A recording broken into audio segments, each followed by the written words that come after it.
Hello students, आप सभी का मेरे यूट्यूब चैनल पर स्वागत है।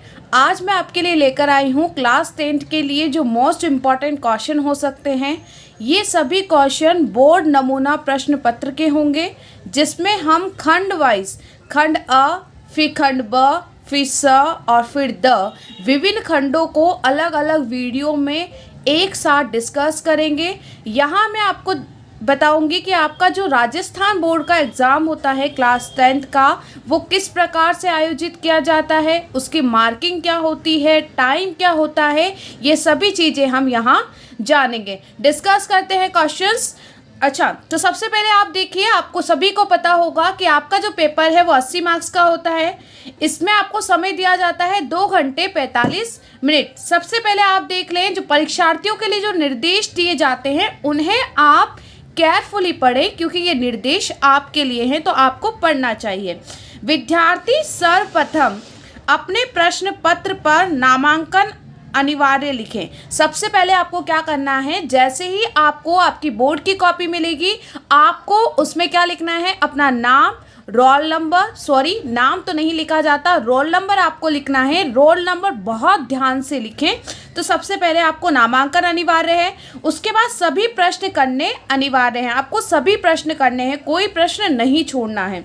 प्रश्न का उत्तर दी गई उत्तर पुस्तिका में दें। प्रश्न का जो उत्तर है वो आपको क्वेश्चन पेपर में नहीं, आपको उत्तर पुस्तिका में लिखना है। जिन प्रश्नों में आंतरिक खंड हैं उन सभी के उत्तर एक साथ दें। मान लीजिए जो भी खंड है, जैसे खंड अ है, उसमें जितने भी क्वेश्चन हैं 11, 12, ये सभी क्वेश्चन एक साथ आपको सॉल्व करने हैं, अलग अलग नहीं करना है।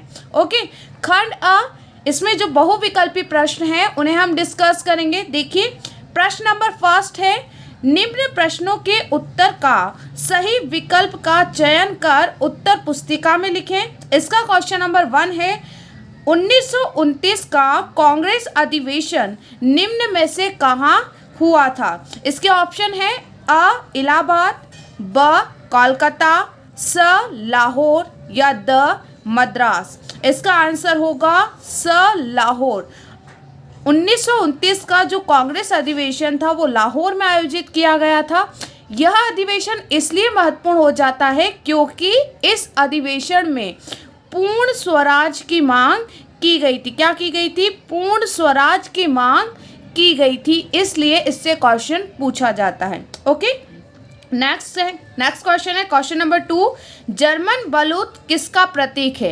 ये आपका यूरोप में राष्ट्रवाद चैप्टर का क्वेश्चन है। जर्मन बलूत जो है वो किसका प्रतीक है।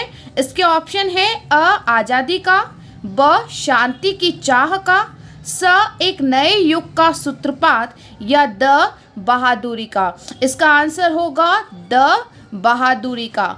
जर्मन का जो बलूत का प्रतीक है वह किसका प्रतीक है? बहादुरी का। नेक्स्ट क्वेश्चन है क्वेश्चन नंबर 3, ब्रेटन वुड्स सम्मेलन में किस संस्था की स्थापना की गई थी। ब्रेटन वुड्स सम्मेलन कब हुआ था? यह सम्मेलन 1944 में हुआ था। कहाँ? अमेरिका में। ओके, कहाँ हुआ था? अमेरिका में हुआ था। तो ब्रेटन वुड्स सम्मेलन 1944 में कहाँ हुआ? अमेरिका में। इसके द्वारा किन संस्थाओं की स्थापना की गई? तो इसके द्वारा 2 संस्थाओं की स्थापना की गई। पहला विश्व बैंक और दूसरा IMF, अंतर्राष्ट्रीय मुद्रा कोष। तो यहाँ आंसर क्या होगा? अंतर्राष्ट्रीय मुद्रा कोष की स्थापना किसके द्वारा की गई? ब्रेटन वुड्स सम्मेलन के द्वारा की गई। अंतर्राष्ट्रीय मुद्रा कोष और विश्व बैंक को ब्रेटन वुड्स सम्मेलन की जुड़वा संतान के नाम से भी जाना जाता है। तो आप इन क्वेश्चन को याद रखें। आपको एक टॉपिक से जितने भी क्वेश्चन बनते हैं वो सभी क्वेश्चन आपको डिस्कस हो जाने चाहिए, आपको याद होने चाहिए। ओके, नेक्स्ट, लौह अयस्क किस प्रकार का संसाधन है। लोहा जो अयस्क होता है वो किस प्रकार का संसाधन है? नवीकरणीय, प्रवाह, जैव या अनवीकरणीय। नवीकरणीय संसाधन कौन से होते हैं? वे संसाधन जिनका उपयोग बार बार किया जा सकता है। मान लीजिए एक बार लोहे का कोई सामग्री बना ली, तो क्या उस सामग्री को बार बार बनाया जा सकता है? मान लो लोहा जो है वो खत्म हो गया, उसे दोबारा उपयोग में लाया जा सकता है? नहीं, तो नवीकरणीय नहीं होगा। जैव संसाधन किसे कहेंगे? वे संसाधन जिनमें जीवन पाया जाता है या जो सजीव होते हैं उन्हें आप क्या कहेंगे? जैव संसाधन, तो जैव संसाधन भी नहीं होगा। प्रवाह किसी प्रकार का संसाधन नहीं था, आंसर है इसका अनवीकरणीय योग्य संसाधन। नेक्स्ट क्वेश्चन है क्वेश्चन नंबर 5, इनमें से किस राज्य में मरुस्थलीय मृदा मुख्य रूप से पाई जाती है? इसके ऑप्शन है अ राजस्थान, ब जम्मू कश्मीर, स महाराष्ट्र या द झारखंड। इसका आंसर होगा जो मरुस्थलीय मृदा है, जो रेतीली मृदा है, वो आपको राजस्थान में देखने को मिलेगी। इसके अलावा आपको कहाँ देखने को मिलेगी? गुजरात में भी आपको देखने को मिलेगी। तो याद रखें मरुस्थलीय मृदा कहाँ पाई जाती है? राजस्थान और गुजरात के क्षेत्रों में। नेक्स्ट क्वेश्चन, क्वेश्चन नंबर 6 है, प्रोजेक्ट टाइगर की शुरुआत कब हुई थी? इसके ऑप्शन है 1974 में, 1973 में, 1975 या 1976। इसका आंसर होगा 1973 में प्रोजेक्ट टाइगर की शुरुआत की गई थी ताकि टाइगरों को संरक्षित किया जा सके। नेक्स्ट क्वेश्चन है क्वेश्चन नंबर 7, श्रीलंका स्वतंत्र राष्ट्र कब बना? तो श्रीलंका स्वतंत्र राष्ट्र कब बना था? हमने पढ़ा भी था इस चैप्टर को। 1948 में, 1949 में, 1950 में या 1951 में? इसका आंसर होगा 1948 में श्रीलंका एक स्वतंत्र राष्ट्र बना। श्रीलंका क्या है? एक द्वीपीय देश है। कहाँ? भारत के बिल्कुल दक्षिण में। याद रखें इन चीज़ों को। नेक्स्ट क्वेश्चन, केंद्र व राज्य के मध्य विधायी अधिकारों को कितने हिस्सों में बांटा गया है? केंद्र और राज्य के मध्य जो शक्तियां हैं उन्हें कितने भागों में बांटा गया है? 2 भागों में, 3 भागों में, 4 में या 5 में? तो इसका आंसर होगा ब 3 सूचियों में बांटा गया है। संघ सूची, राज्य सूची और संवर्ती सूची। तो शक्तियों को कितने भागों में बांटा गया है? 3 भागों में, संघ सूची, राज्य सूची और संवर्ती सूची। संघ सूची पर कानून बनाने का जो अधिकार है वो केंद्र सरकार के पास है, वही राज्य सूची पर कानून बनाने का अधिकार राज्य सरकार के पास है, और संवर्ती सूची पर राज्य और केंद्र सरकार दोनों मिलकर क्या करती हैं? कानून बनाती हैं। नेक्स्ट क्वेश्चन, जब हम लैंगिक विभाजन की बात करते हैं तो हमारा अभिप्राय होता है, लैंगिक विभाजन क्या होता है? लिंग के आधार पर किसी भी कार्य को बांट देना क्या होता है? लैंगिक विभाजन होता है। तो लिंग के आधार पर काम को बांट देना ही क्या है? लैंगिक विभाजन है। तो देखिए, अ स्त्री और पुरुष के बीच जैविक अंतर, ब समाज व स्त्री और पुरुष को दी गई असमान भूमिकाएं, नेक्स्ट ब बालक और बालिकाओं की संख्या का अनुपात, या द लोकतांत्रिक व्यवस्थाओं में महिलाओं का मतदान का अधिकार न मिलना। तो ये नहीं होगा, बालक और बालिकाओं की संख्या का अनुपात हमने ये नहीं देखा था। इसका आंसर होगा समाज द्वारा स्त्री और पुरुष को दी गई असमान भूमिका। इसमें क्या कहा जाता है कि जो महिला है वो घर के 4 दीवारी के अंदर जो सभी कार्य हैं, मान लीजिए घर है तो घर के चारों अंदर 4 दीवारी के अंदर जो भी कार्य हैं, जैसे खाना बनाना, घर की सफाई करना, कपड़े धोना, ये सभी कार्य किससे करवाए जाते हैं? महिला से करने की अपेक्षा की जाती है। वहीं बाहर के जो भी कार्य हैं, कमा कर लाना, ये सबका किसका कार्य होता है?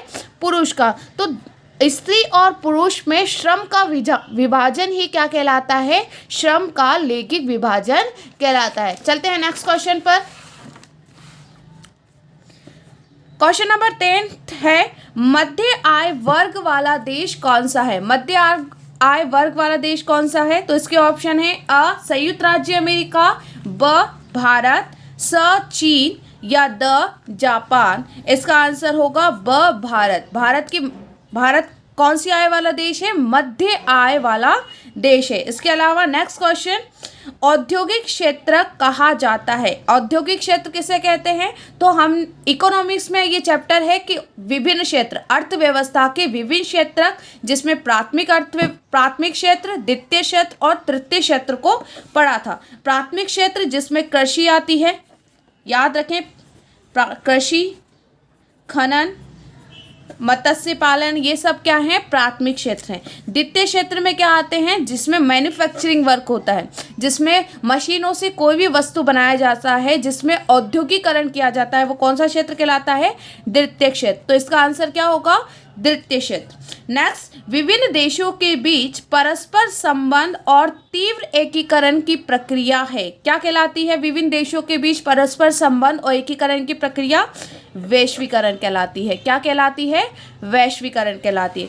नेक्स्ट, खंड अ में ही कुछ क्वेश्चन हैं जो रिक्त स्थान से पूछे जाते हैं।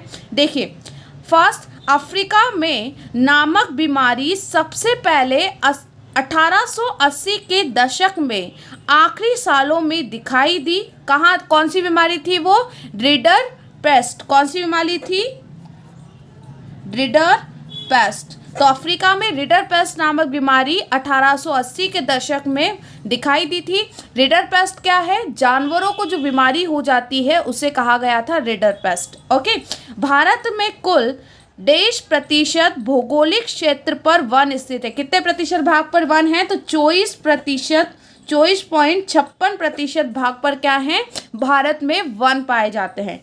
नेक्स्ट, अन्य जाति समूह के भेदभाव और उन्हें अपने से अलग मानने की धारणा पर आधारित है। क्या, वर्ग वर्ण व्यवस्था। वर्ण व्यवस्था क्या होती है, जो आपने देखा होगा भारत में पहले 4 वर्ण थे, कौन कौन से, ब्राह्मण, नेक्स्ट क्षत्रिय, वैश्य और शूद्र।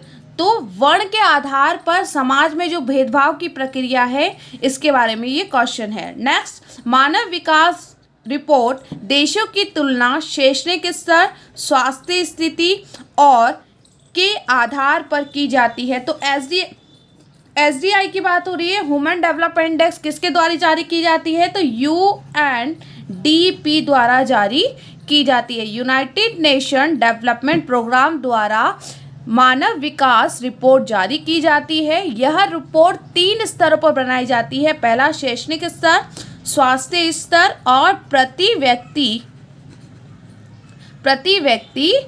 आय।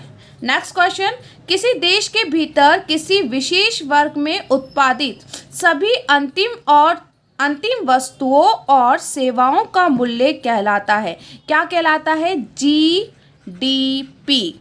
ओके, किसी भी भौगोलिक क्षेत्र के अंदर जो सेवा और वस्तु का उत्पादन किया जाता है, उनका अंतिम मूल्य क्या कहलाता है, जीडीपी, ग्रॉस डोमेस्टिक प्रोडक्ट या सकल घरेलू उत्पाद। नेक्स्ट क्वेश्चन है, बहुराष्ट्रीय कंपनियों द्वारा किए गए निवेश को क्या कहते हैं, बहुराष्ट्रीय कंपनियों द्वारा। बहुराष्ट्रीय कंपनी कौन सी होती है, ऐसी कंपनियां जो एक से अधिक राष्ट्रों में, मान लो कोई भी कंपनी क्या है, बहुत सारे राष्ट्रों में क्या कर रही है, कमाई कर रही है, उत्पादन कर रही है, तो उस कंपनी को आप क्या कहेंगे, बहुराष्ट्रीय कंपनी कहेंगे। तो ऐसी कंपनी जो बहुत सारे राष्ट्रों में सिचुएटेड है, बहुत सारे राज्यों में कार्य करती है, बहुत सारे देशों में कार्य करती है, उसे आप क्या कहेंगे, बहुराष्ट्रीय कंपनी कहेंगे। इसके द्वारा जो निवेश किया जाता है उसे क्या कहेंगे, विदेशी निवेश कहेंगे। क्या कहेंगे, विदेशी निवेश कहेंगे। ओके, नेक्स्ट देखिए, इसमें कुछ लघुतरात्मक क्वेश्चन भी पूछे जाते हैं, शॉर्ट क्वेश्चन। क्वेश्चन नंबर 3 में फर्स्ट है, गिरमिटिया शब्द से आप क्या समझते हैं, तो गिरमिटिया ये आपके हिस्ट्री का शब्द है। कुछ मजदूरों को भारत से विभिन्न देशों में ले जाया जाता था।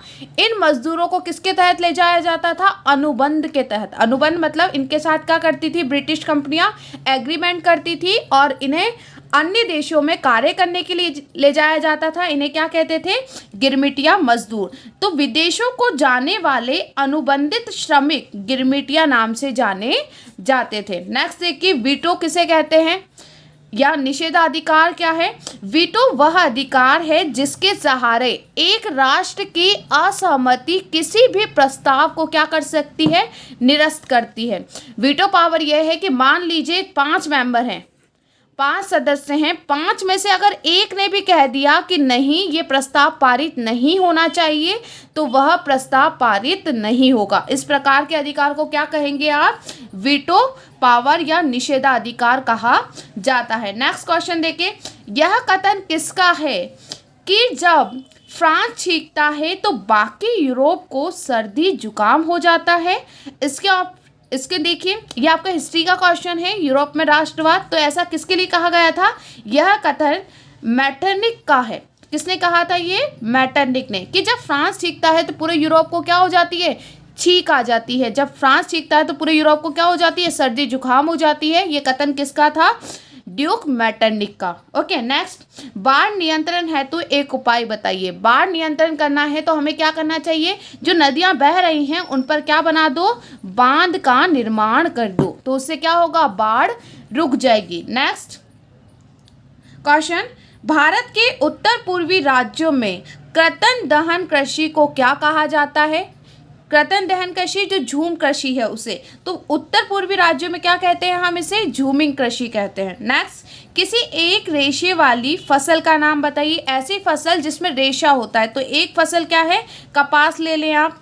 जूट भी एक रेशेदार फसल है, तो या नेक्स्ट क्वेश्चन है, बेल्जियम ने 1970 से 1973 के बीच कुल कितने संशोधन किए? तो 4 संशोधन किए, ताकि वो क्या कर सके? बेल्जियम में जो जातीय असमानता है उसे सुलझा सके। बेल्जियम क्या है? यूरोप का एक छोटा सा देश है। इसमें 2 भाषा बोलने वाले लोग रहते हैं। डच भाषा बोलने वाले लोग ये कहाँ रहते हैं? फ्लेमिश इलाके में रहते हैं। कहाँ रहते हैं ये?